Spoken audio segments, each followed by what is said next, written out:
Where's the Mercedes? Well, it's right here. It's right in front of you. You guys haven't missed a thing. It's been sitting right here. I haven't touched it. Let's get into it together right now.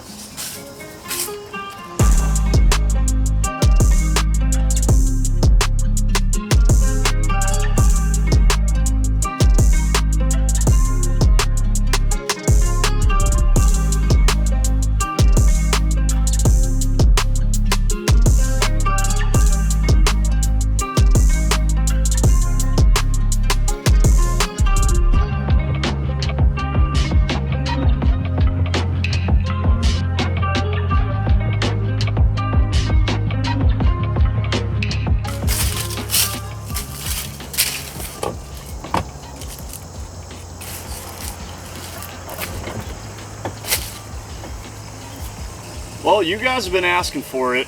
Where's the Mercedes? Do you still own the Mercedes? Did you figure out the Mercedes? What's wrong with the Mercedes?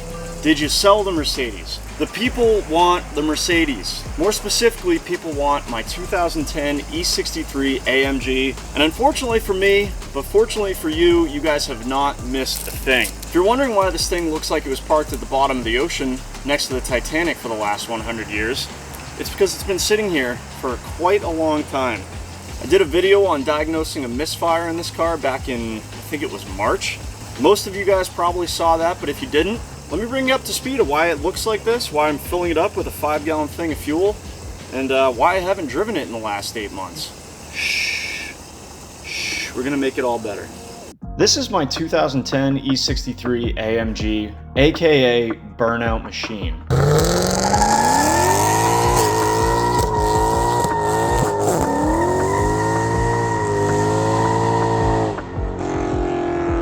Unfortunately, in early January of this year, I was driving it down to the airport when it started misfiring. It got worse and worse to the point that I had to pull over and ditch the car in a neighborhood, get an Uber so I could make my flight, and the next day I got the car towed back to my house for diagnosis. I was hoping it was just something easy like O2 sensors. I'd get the car fixed and I could have a nice video out to you guys on how to diagnose problems like O2 sensors. But it turned into an hour-long video where we did everything. The O2 sensors did not fix the problem. I started looking into, was it coil packs? Was it spark plugs? I swapped coil packs around. I put brand new spark plugs in it. I did a compression test. I removed the intake manifold, cleaned the intake manifold, inspected the intake manifold for leaks since that's a really common issue on these motors. I replaced all 8 injectors with 8 brand new Bosch injectors since that's also a really common issue. I swapped sensors around. I did everything you guys could think of. We were logging data at horsepower tuners, didn't see anything that really looked out of the ordinary. We cleared codes came back. I tried everything that I possibly could to this car, and it just fought me and still did not want to run right. The car runs and drives, revs perfectly, but it does not run at 1500 RPM. At 1500 RPM, misfires shoot up like crazy. The car falls on its face, goes into limp mode. You have to shut it off, turn it back on, and then it's good to go again. Up. Runs great. Revs fine, quick revs. No problem. Idle's perfect, even the check engine light's gone. And you just hold the RPM at like 1500. Like someone hits a switch. Runs like crap, check engine light flashes until you shut it off and do it again. So after a month or so of messing with the car, I finally threw my hands in the air and dropped it off at the local Mercedes dealership and said, diagnose this thing for me. A week later, they said it was an exhaust solenoid. So I asked them, sure, go ahead and replace it. They replaced it, called me back and said, yep, that wasn't the problem. It's actually something else, which is gonna be $4,000, one of those camshaft adjusters that we've already done. And I said, nope, I'm coming to get it. So I paid my $1,000 bill, picked up my still broken car and parked it in the driveway, and it has been sitting right there ever since. Drives like a dream above 2,000 RPM.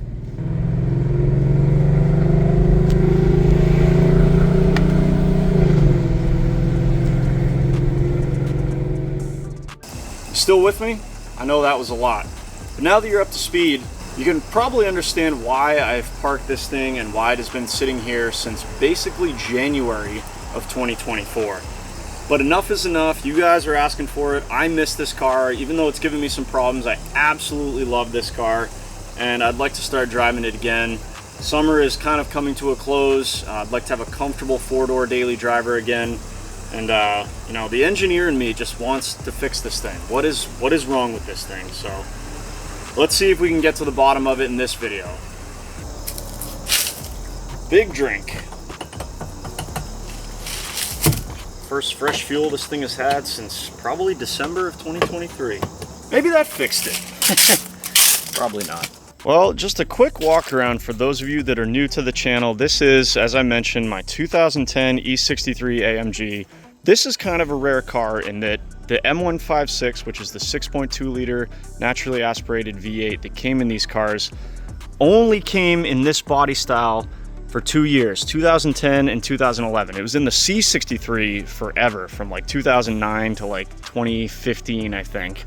But this particular chassis, the W212 chassis, only came with this motor for 2 years. I think they made less than 5,000 of them. So yes, it does have the badass 6.2 liter M156 dual overhead cam, all aluminum, hand-built Mercedes AMG V8. Even though the badge says 6.3, it's actually like a 6.2. I think that was for an anniversary. I'll have to put it on the screen or something. Anniversary of like the original 6.3, and also because European standards say something like, even if it's like 6,201 cc's, you have to round up and they call it a 6.3, but really it's a 6.2, but I digress. Anyways, yeah, this is a clean title car. I think it's got like 69,000 nice miles or so. I bought it with 59,000 in August of 2002, and it was my daily driver up until January of this year. Very, very clean car. I know it obviously doesn't show right now, but when I say that, I mean it's very straight, no dents at all. You guys know how I like my cars. It's just been sitting outside for, you know, 9 months now, however long it's been. They're doing construction on my road, so it's getting pelted with road dust all day. I've been mowing the lawn. It's still got the winter snow tires on it. I parked this thing when I was driving to the airport. It was in the middle of winter, so you know, it's basically been untouched. But very, very clean car. Basic bolt-on mods. Did a tune, long tube headers, custom off-road X-pipe that I welded up myself. The mufflers and the sound of this car, just the M156 in general, is like no other car. I think it's the fastest revving car I own too. It's like a quick bark. Revs come right back. It's just such a unique car, such a fun car to drive. That's why I haven't wanted to get rid of it, even though it's been giving me issues. Pretty loaded as far as options go. Black leather interior. It's got the black wood trim, massaging seats, the Distronic adaptive cruise control. Super clean in here. I mean, this is not exposed to elements, but again, basically threw it on a tow truck and this is how it's been. I got a custom steering wheel from Redline Goods here. Tinted windows. Other than that, it's pretty much stock. Like I said, just my daily driver. Like to try and keep it simple. But yeah, pretty loaded up. Panoramic sunroof as far as the W212s are concerned. Other than moving it around the driveway occasionally over the past 8 months, I've not really started this car, maybe 1 or 2 times. Since I parked it in March or early April, whenever that was. So let's fire this thing up, hear that beautiful M156 V8, and see where we're at.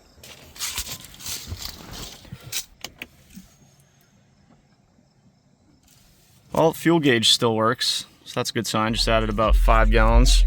Radio still works. Copyright, probably. All right, let's fire it up. Actually, let's just double check the oil. Haven't checked that in 10 months. Oh yeah. There's oil in it.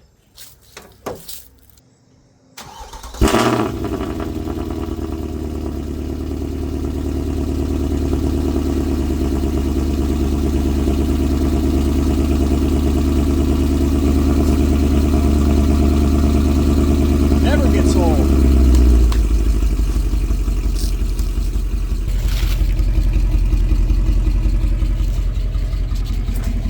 And that cold start growl, bark, never gets old. So right off the bat, we're ticking. And I believe that is unrelated to my issue. Here's the M156. Always with the airplanes. Big bank. Anyways, engine covers missing. I got some wires stuff just from when I was doing diagnosis back in March. All that stuff's in the trunk, but right now I think we got some lifter noise. Pretty common on these cars, the M156, especially this motor. If it sits for a long time, the lifters need a little while to pump up. I remember when I first did all the M156 stuff, the cam adjusters, the head bolts, the lifters, I started it up and it sounded like this for like 15 minutes before the lifters pumped up, and then it's, you know, whisper quiet after that. So I believe this is unrelated to my Misfire issue. Other than that, it sounds pretty good. Also haven't noticed any spots on the driveway, no leaks, none of that. It really is a shame. It's such a weird issue that's preventing me from driving this car. It drives totally fine as long as you stay away from 1500 RPM. Doesn't make any sense, but that's why we're here. That's why it's sat for a while. I'm really gonna give it a good solid effort this time to try and figure this thing out. But let's let this thing get up to temp. Hopefully make this lifter tick go away, and let's see what happens. Man, you really can hear that tick through the whole car. I think you just got to get some heat in it, get some RPM in it. We'll just have to avoid 1500 RPM.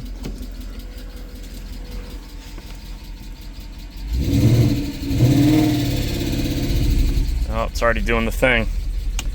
Start it up, shut it off rather, fire it back up. And it's fine again. Oh, it's like I'm right back in the nightmare. Haven't even started yet. Stay positive. You're gonna figure this out. Also, update. There was always the 2% chance that letting it sit for 8 months and it would fix itself, but darn it.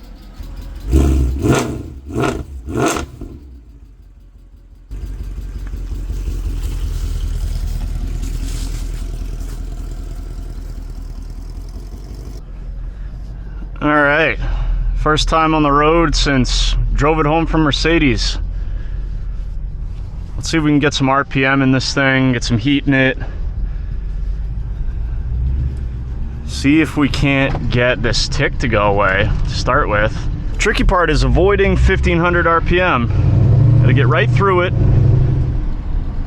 Oh, I forgot I have to go into manual. I'm gonna check tire pressure too.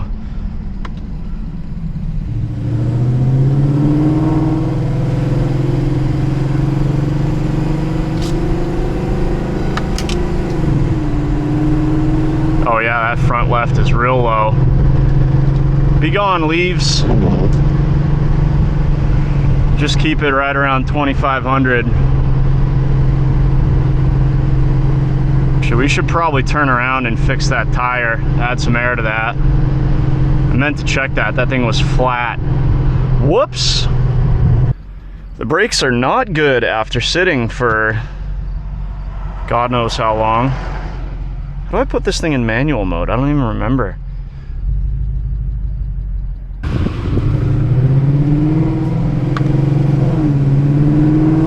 See, this is what's weird, guys. It drives absolutely perfect. As long as you do not drive between 1500 and 2000 RPMs, drives like a dream. Revs good. Doesn't matter if it's in park or under load or, you know, free revving. You just cannot have it at 1500 RPMs. It does not like it. It shuts down cylinders and goes into limp mode. Pop it in neutral when you come into a stop. Quickly pop it back into drive. See that? Or I should say, hear that?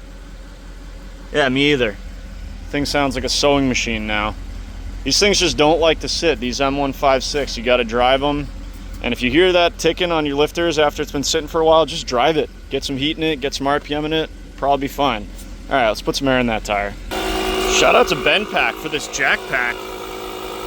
Love this thing.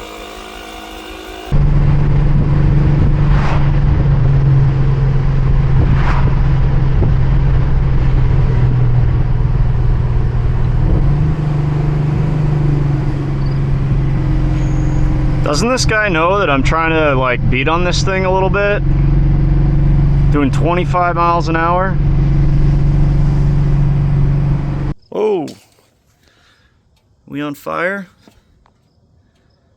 I guess I probably should have checked for leaves or a mouse nest or something. Let's take a look. I don't know, that was weird. Might just be something burning off the header. You know, this thing has not been run up to temp since March, basically. Yeah, let's plug in the computer, review the codes that are there, see if any new ones have popped up. My guess is generic misfire and God knows what else. But yeah, let's get right back into it. HP tuners hooked up here, connected to the car. Let's read the trouble codes.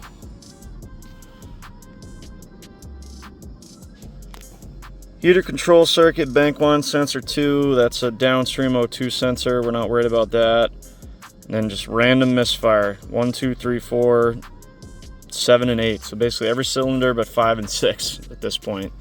So the guy at Mercedes, the tech, seems to think that, as I mentioned in the recap of this video, that the passenger side exhaust cam adjuster, I believe, is bad. And I rebuilt all 4 adjusters in a previous video right here. I did just about 10,000 miles ago. So it's possible that something is worn out or something wasn't put back together correctly. And it is, you know, the adjuster is trying to adjust timing. He said that they start at 1500 and it's possible it's trying to adjust and it can't. So it shuts down those cylinders. And the misfires you're seeing on the other bank are just because of the ones you're seeing on bank 1 or something. I'm not really sure, but pretty generic misfire. And, so I guess this would make sense. Nothing really new here. I do have so let's clear these first of all. You know, it's the way you solve any problem with a vehicle, is just clear the trouble codes.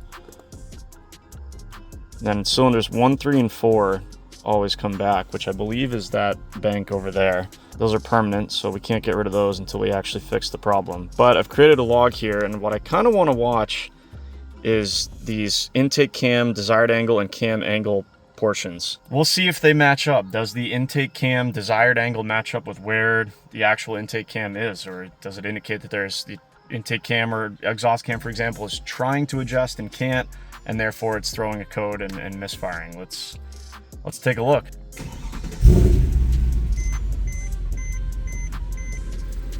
So right now you can see it looks like they all match up pretty well.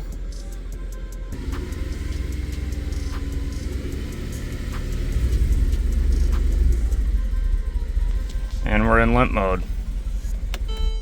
I didn't see anything happening here. That's strange. Well, I'll tell you what, guys. The car is filthy, and you guys know me. I can't stand to look at it like this anymore, A. And B, I don't want to work on it if it's disgusting and gross. I've not washed this thing since probably November, maybe December of last year. So I think I'm going to give this thing a well-deserved bath. Let it cool down. Think about this a little bit, and then we can get it inside, get it on the lift, and start getting into this thing. So let's get it cleaned up and go from there.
What a difference.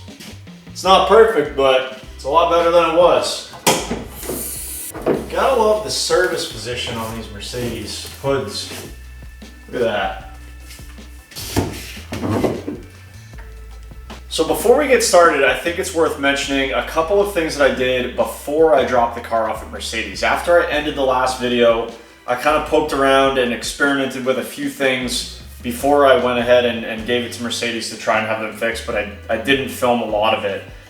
First one being, I never like to fire the parts cannon at a vehicle, but sometimes if the part is cheap enough and you know, not that big of a deal, what's your time worth, you know? So the crank sensor on these things was like 12 bucks from FCP Euro or Rock Auto, I don't even remember. Unfortunately, it was a pain in the butt to get to. It's basically down on the transmission down there. So I spent a couple hours laying across the engine bay here, trying to get to that. Got that done, got that put in, no change at all. I loaded the factory tune. So this thing was tuned by a company, OE Tuning. Never had any problems with it, but just to be sure that it wasn't the tune. You know, tunes don't really change over time like that, but just to be sure, and also before I dropped it off at the Mercedes dealer so that they couldn't be like, oh, it's tuned, we don't want to touch it, I loaded the factory original Mercedes tune back in this thing. Again, no change, does the exact same thing.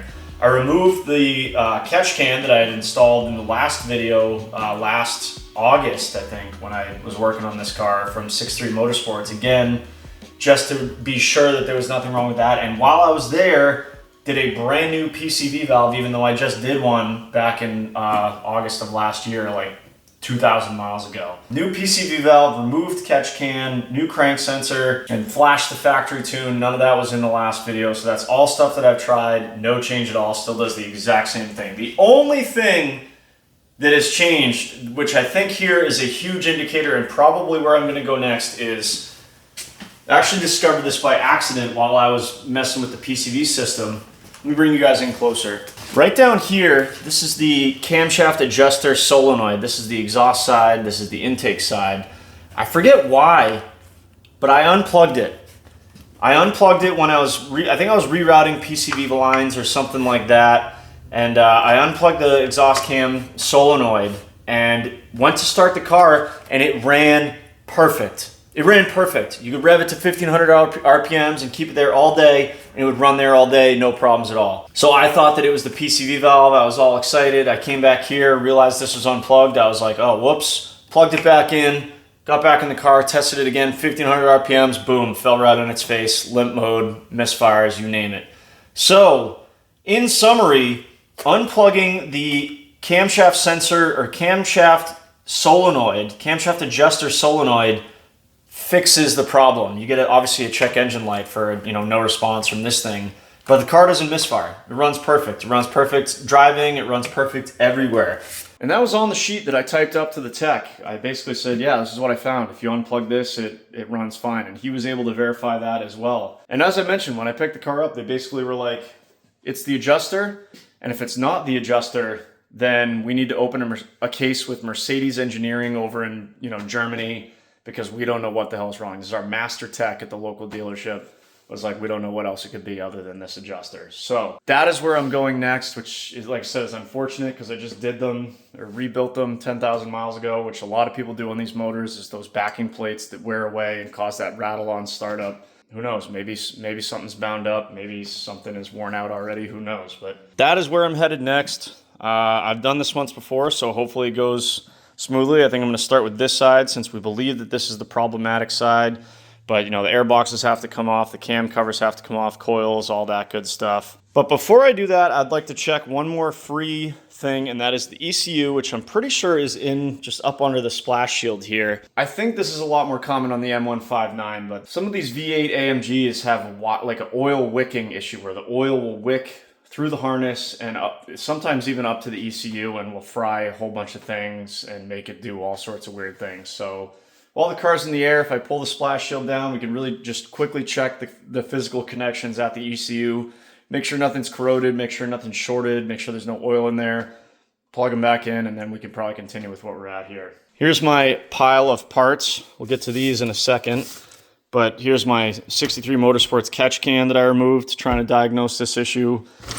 8 very expensive platinum or iridium spark plugs that I replaced in the process of this, along with 8 brand new, or my 8 old injectors, which of course are probably fine. And here's my old PCV valve, which we know now is also probably just fine and good. And I've got some new goodies over there, which we will get into in a second. I'm very excited about those. But for now, let's get to work. Let's get the car in the air, take a look at the ECU, and maybe start tearing apart the top half of this motor.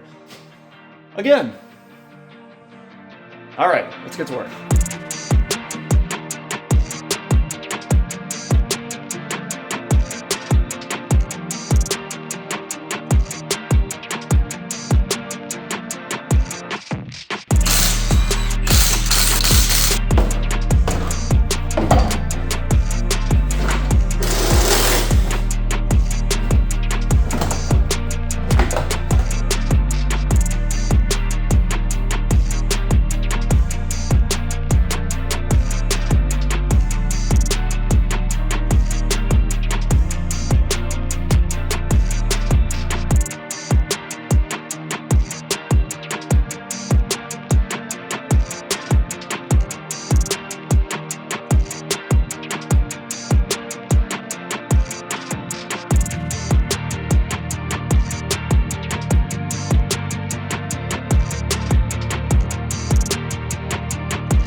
Feel like I've been here before, and that's because I have. Exactly 2 years ago, I think it was 2 years ago almost to the date, maybe, you know, within a month or so, that I took this entire top end apart, did the head bolts, did the lifters, rebuilt all 4 of these cam adjusters to stop that clacking that you get at startup on these motors. Oh. Got the passenger side valve cover off over here. I just did this, what, 4 months ago now, 5 months ago, just to inspect the cams for wear to see if that was our issue, and they look exactly the same. They look perfect, so that's good. But over here, I did take the wheel well liner off. The ECU is right there, as you can see. Connectors look totally fine. Nothing really that I could see out of the ordinary. We'll leave the wheel well liner out for now, but I just wanted to check it if we saw oil or something that might be our issue, but it looks totally fine. Also, you guys remember I used this on the Lightning, but you know, didn't have it when I was originally doing my diagnosis on the Mercedes, but I've got my Autoline Pro Ventus smoke vacuum leak checker here. So this is basically a smoke machine that we smoked out the whole motor. You know, we block off one of those intake Y pipes, smoke out the whole other side, and it fills up the entire, basically the whole motor with smoke, and therefore would help you to find a vacuum leak. Helped me find one on the Lightning. It was hugely beneficial, so I figured while we were here, we'll just check to see if we have any obvious vacuum leaks. Didn't see anything huge, but on this Y pipe, this intake Y pipe, I did see a little bit leaking out back here where this like rubber coupler connects to the hard plastic Y. I don't know if that's a serviceable part or not. If you can get just this seal.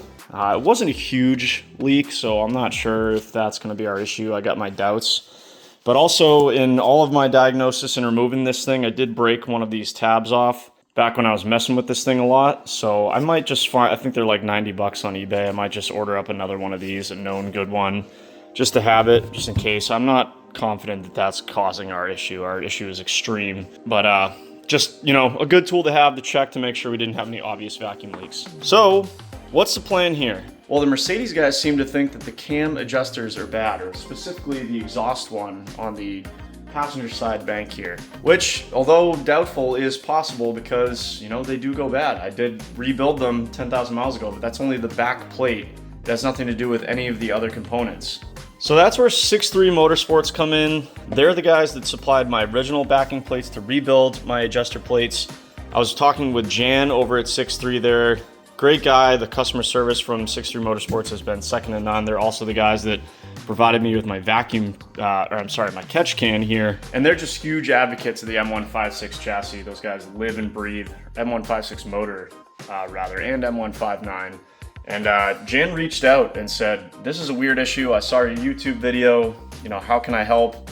And I just wanted to give him a huge shout out, and the guys at 63 Motorsports in general, for, you know, help. First of all, supplying custom-made products for these motors to help keep them up and running as well as possible. And also, he didn't have to reach out, wanted to help, wanted to get this thing back up and running. So huge shout out to those guys. Definitely hit them up for all your M156 needs. But we got to talking and reviewing some logs and started thinking that if it is in fact an adjuster, it's possible that when I rebuilt them, this front cover maybe had a problem. I reused the original skeleton cover and the original hardware, which, you know, kind of up for debate as to whether you're supposed to do that or not. So Jan sent me some of his custom machined skeleton covers. They have these cutouts here, so they're even lighter than the stock ones, so, you know, reducing rotating mass. And then to go along with those, they're custom machined titanium skeleton cover bolts. So we're reducing mass in two ways and hopefully providing a better seal on the cam adjuster itself. I'll kind of show you guys that a little bit better once I get them off. And then of course, the cam adjuster bolts on here are one-time use, and they're like 10 bucks each from Mercedes. So I figured while I was there, I'd also purchase these 63 Motorsports ARP cam adjuster bolts. You guys have used ARP anything in the past, whether it's head studs or cam sprocket bolts or whatever it is. They're, you know, reuse them as many times as you want. They're not torque to yield. So basically I have everything I need to rebuild the front side with the skeleton cover and new hardware of these cam adjusters. And while we're in there, we can inspect and make sure everything looks good. It is kind of an intricate piece of machinery. Maybe we'll find some scoring or some scratching, maybe something seized up, maybe a bolt backed out, who knows? But I figure while we're here, I got the parts. Let's just take a look at these cam adjusters and hopefully rule them out as a potential issue, or, you know, maybe this is our issue, who knows? But right now, let's keep this going. Let's get this front cover off here, get at least one of these adjusters off, get it disassembled on the bench, and we'll see what we see. And we can kind of move over to the driver's side here, which is a little bit more difficult to get the valve cover off, but no big deal. Let's keep rolling.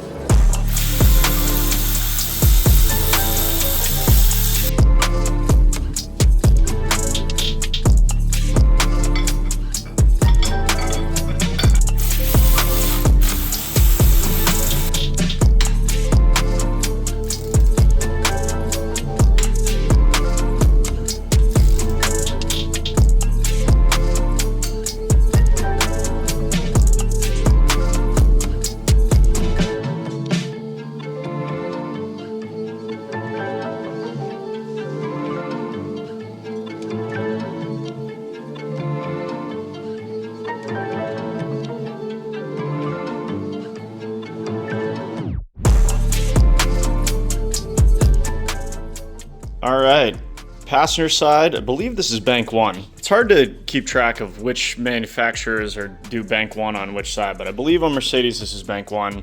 Exhaust cam adjuster is off and disassembled over here. So this is what they look like, all blown apart. This piece is what we replaced last time. This is the back plate. Basically, where is it? Did I lose it already? Nope. Well, it's kind of in there. But that pin is what rides in this hole, which is what locks the adjuster. And I'll put something up on the screen right now. What mine used to look like, or what a lot of them will look like, is it creates a ramp that the pin can ride out. Then this thing will rattle around until these cavities fill up with oil, and then it quiets down. So the key to a quiet startup is making sure that this back plate's in good condition. We got just under 10,000 miles on this 6.3 Motorsports one. You can see it's just kind of shined up the edge right there, but that is, you know, no cause for concern there compared to what these things look like when they go bad. I'd say that's holding up pretty well. Unfortunately, no smoking gun yet, you guys. I was hoping to see or feel something locked up, or, you know, maybe some scarring on this original skeleton cover here, but no such luck. Of course, this thing could have been leaking because it was warped, or, you know, maybe the bolts had backed out or something. They all felt tight, but you never know. Again, I got this stuff. I'm here. I'm going to replace everything on all 4 of them. So the skeleton cover and the new hardware will make sure everything goes back together nice and clean. And we'll just keep rolling. You know, that's just 1 out of 4. Maybe one of the other 3 is potentially bad. All I know is that when you unplug basically when you disable the variable valve timing, you unplug any of the solenoids on this thing, it runs perfect. So I gotta believe it's something in one of these things. But let's keep plugging away, get the other 4 done.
Cruising right along, the passenger side bank is now done. We've got both adjusters rebuilt with new skeleton covers, titanium hardware, and then attached to the camshafts with these beautiful 6.3 Motorsports ARP hardware. I like to put a little paint mark just to see where this thing was when I originally took it out, straight up here.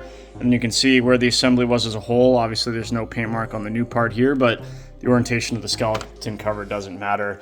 Orientation of a lot of this stuff doesn't really matter because it really can go on only one way. Crank has to be at 40 degrees before top dead center, which is marked on the pulley. This tool needs to fit back here, which means that this tool will definitely fit up here. And then these tone rings will only go on one way with your timing tool, which I, of course, got off Amazon because the Mercedes one is like $600. This one was like $60. IN, if you can read that. Intake. aus, exhaust, and then you flip it over, does the same thing on this side. You can't really mess up this timing. I say that now. Watch me start this thing and things go horribly wrong. No, but really guys, I've done this once already. It should be fairly idiot proof. Like I said, this only goes on one way. As long as that cam tool fits back there and your timing marks lined up down there, you should be good to go.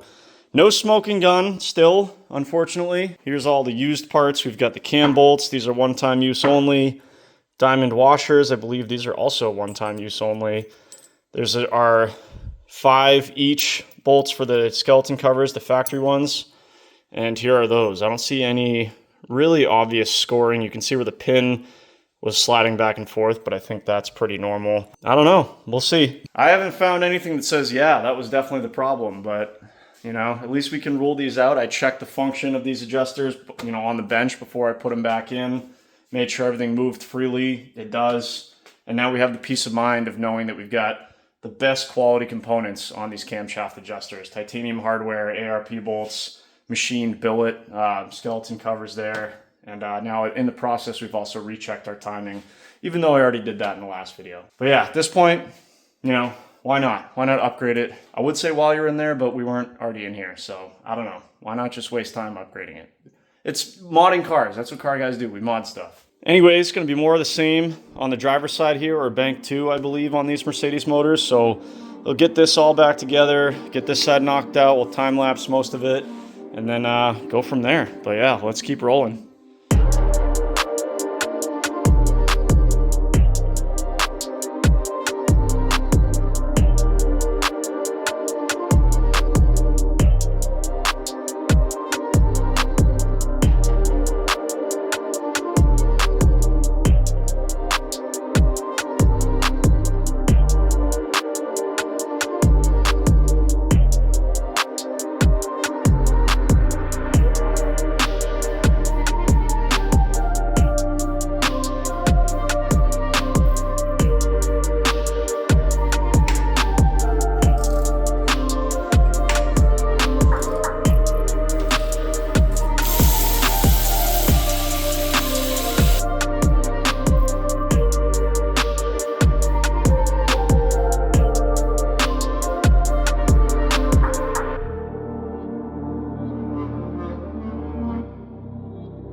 All right, we have got the E63 all back together. 4 new skeleton covers on all 4 adjusters on this thing.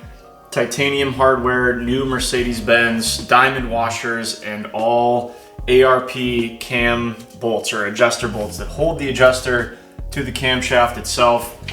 Unfortunately, no smoking gun. I didn't see any of those plates over there that seemed to have excessive wear or anything off, right off the bat that seemed like it was a problem. So the jury's still out on that. But either way, like I said, good to get our eyes on those components since they are known to be problematic on these motors. Good to get the highest quality stuff on there, the skeleton covers, all the titanium hardware.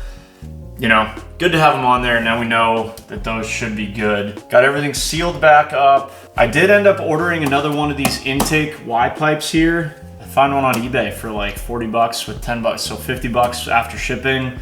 That'll be here in a couple days, but I don't have a ton of confidence that that's the issue either.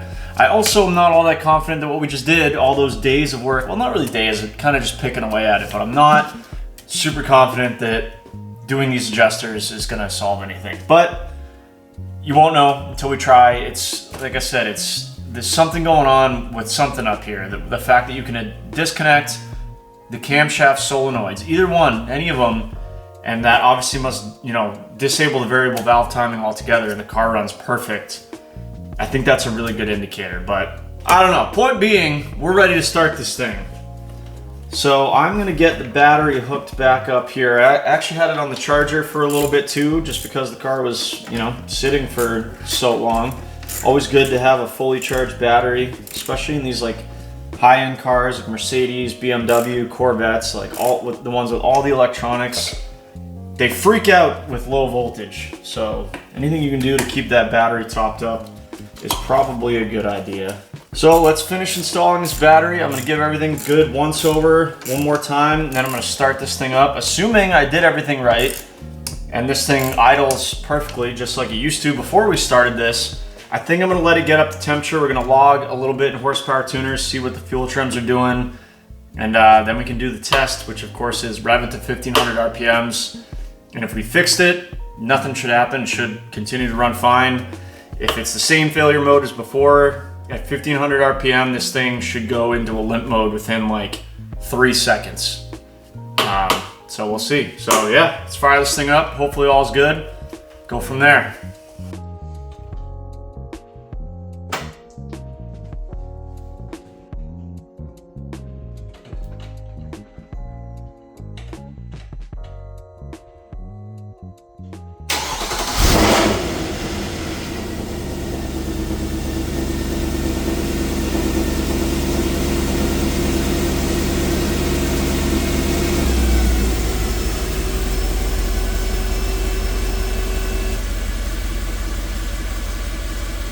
Spilled a bunch of oil on the headers, so that's going to burn off. Pretty normal.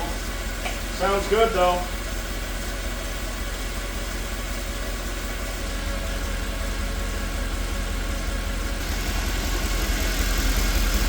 Sounds good up here.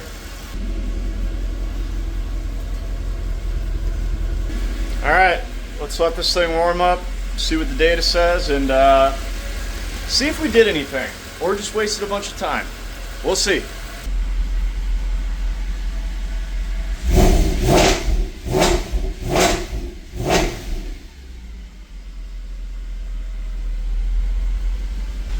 All right, well, she revs clean.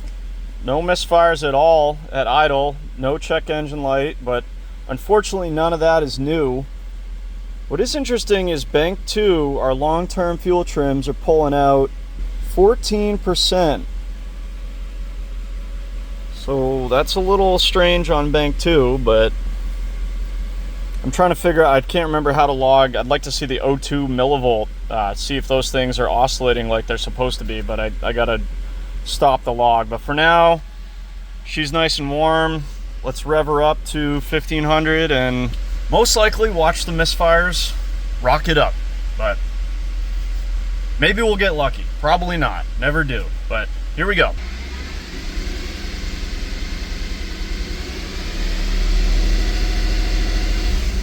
Yep. Same thing.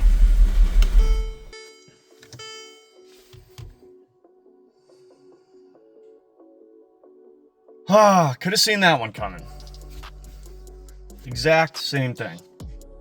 Got misfire. Wow, the exact same amount of misfires on 1, 3, 4, 6, and 7.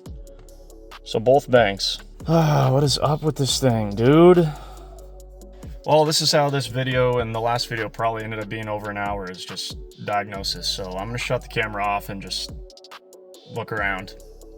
I'm out of ideas. What is wrong with this thing? Tell me what the problem is. I don't know, guys. This is why I gave up on this. Like, it doesn't make any sense. The car runs perfect if you unplug any of the cam solenoids. Doesn't matter which one, because I assume it disables all of them. But right when the car starts racking up misfires on cylinders, you know, random cylinders basically, all the cams appear to be doing what they're supposed to. You can see all 4 of them here, their actual position and then their desired position. And they all match up basically perfectly, exactly where they should be. So what the heck is going on? Why are you unhappy? The cams are doing what they're supposed to. What's the problem? I don't know, man. It's frustrating. Sucks spending hours and hours working on something and getting nowhere. This is why I put this to the side. Like, you know, if you know what the problem is, you can go and fix it, and it doesn't really matter how long it takes. But I could spend the next week out here in the garage and not be able to figure this out. I don't know. Gotta think about it.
Well, hope she enjoyed her time in the garage because she got the boot back outside in the rain, pissing me off.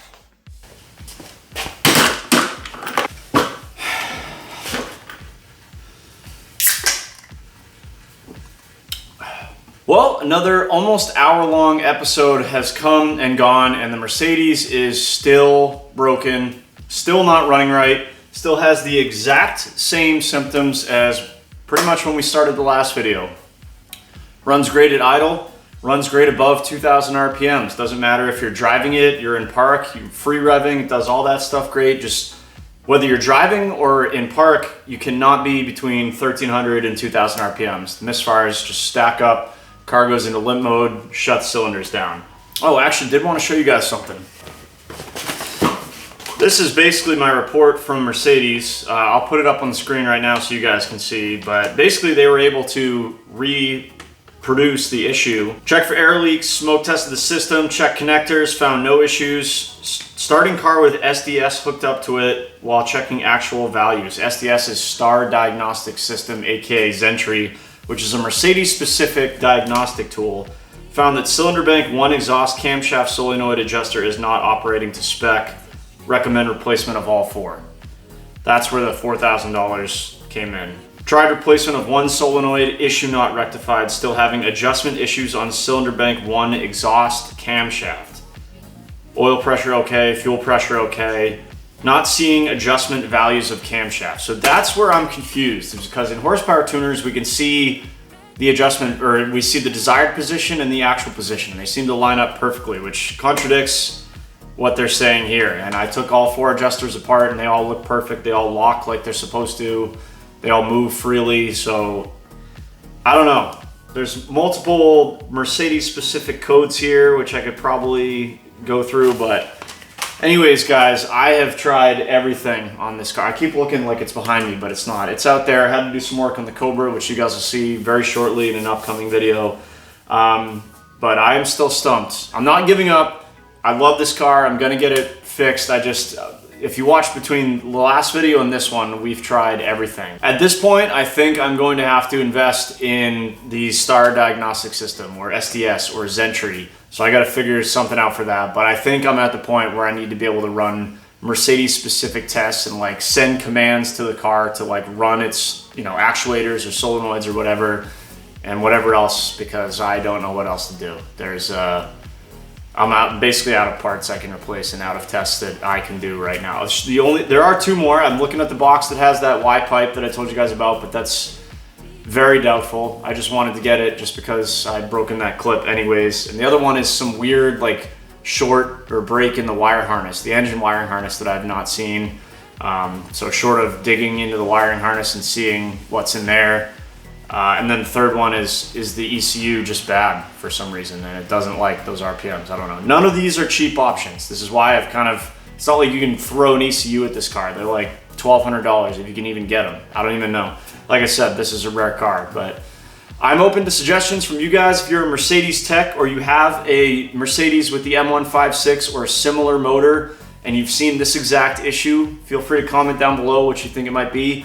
I don't want to hear that, I had a misfire in my car. It was the coil packs. That's not the same issue we got here. I don't want to hear about your uncle's, buddies, friends, nephew's roommate who had a 92 Corolla that had misfires at 7,000 RPM on Tuesday when it was raining and a spark plug fixed it. Not helpful. But if you have seen this issue before, which I've scoured the internet and no one else seems to have, let me know. Hit me up, let me know. Slide into my DMs on Instagram. I'm not giving up. I'm not trying to end this on a sad or a bad note. It's just a car at the end of the day. I want to get it fixed, and I'm stumped. It sucks spending time in the garage, hours and hours and literally getting nowhere. This is why I parked it to begin with. I just was like, I don't know what's wrong with it. Figure it out. But I'd like to get it fixed, so open to suggestions from you guys. I'm going to do some of my own research. I'm probably going to end up spending some money, opening up the wallet, and we'll get to the bottom of it. Hope you guys have an awesome day, an awesome weekend, and I will see you in an upcoming video on one of these things. Mercedes is not going anywhere. Don't worry. We will get it fixed. I might need a couple more of these.